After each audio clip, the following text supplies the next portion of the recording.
Hey guys, make sure to subscribe and hit that notification bell to be updated every time I make a new video. Thanks, let's begin. It's gonna be big! Is it gonna be today? Brady, get your ass down! Things are not necessarily getting bigger, but that's not really a bad thing.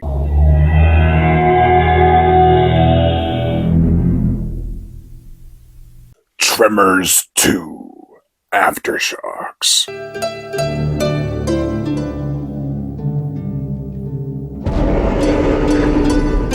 This is the 1996 direct-to-video horror comedy that is a follow-up to the 1990 film Tremors. The first film did decently at the box office, but it did gangbusters on rentals on home video. That's why this film's original budget was slashed and aimed for that direct-to-video market. Happy 30th anniversary to this fan favorite. It's one of mine, too. Ain't no graboid. It's something more dangerous.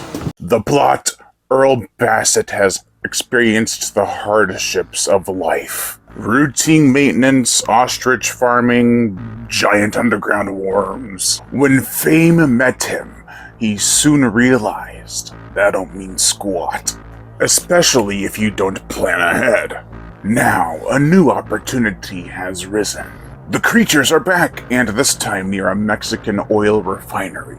He makes new friends and discoveries along the way.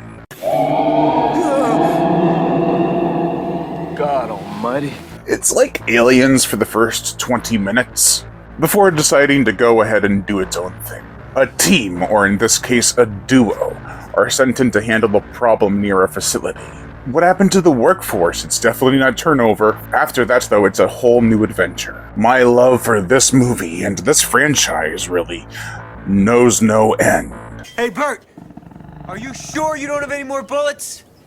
Did you check all your pockets? I grew up with the first four and the television series. I had them all on DVD. Hell, I even bought a 2-pack with Part 4 and Part 1 when Part 4 was coming out. I got that shit at Toys R Us, man. While the original took place in a small town in Nevada, here it's in Mexico. Not really a desert setting, they go out into the green pastures to find the worms and proceed to retcon the first movie's established lore. They get smarter.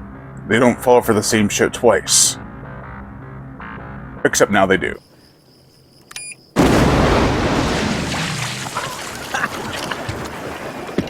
One stick would be enough. Still, it doesn't detract from the fun. I mean, who doesn't love to see exploding worms and gut geysers flying everywhere? It's not a paint-by-number sequel, it does new things.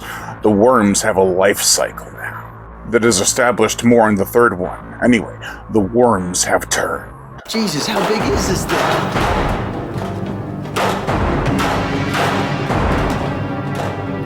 For the characters, we have Earl Bassett, played yet again by Fred Ward, from Remo Williams and Cast Deadly Spell.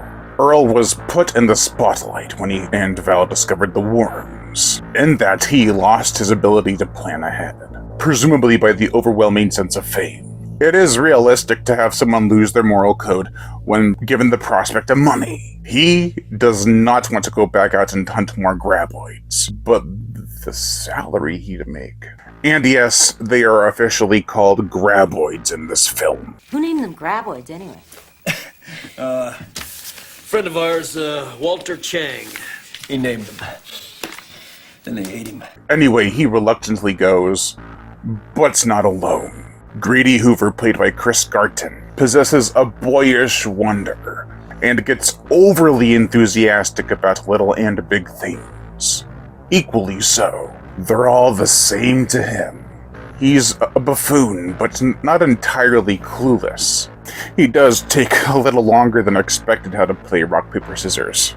And does have some dumbfounded moments overall. I know that song. Jesus! I don't mind his character too much, though, but much like people comparing themselves to SpongeBob when they were kids, but more like Squidward when they're adults, I was more like Grady when I was a kid, and now more like Earl. Who are you, and why are you so dumb? Bert Gummer returns and is played yet again by Michael Gross. The film needed him, even if he is just glorified backup. His introduction is just sad in a pathetic sort of way. He's sitting in a chair eating chips watching old war footage. He has a phone on his right and a stuffed graboid on the wall to his left. He is still waiting for World War III, or at least Warm War I. Find myself in a sort of situation. What kind of situation? A graboid kind of situation.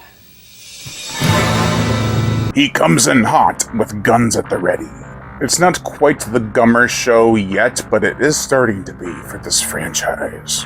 Kate Riley, played by Helen Shaver, is a geologist. She is impressed that Earl is fast on his feet and quick to make plans when things go south. I am so glad that they brought that back, and it works. He plans ahead.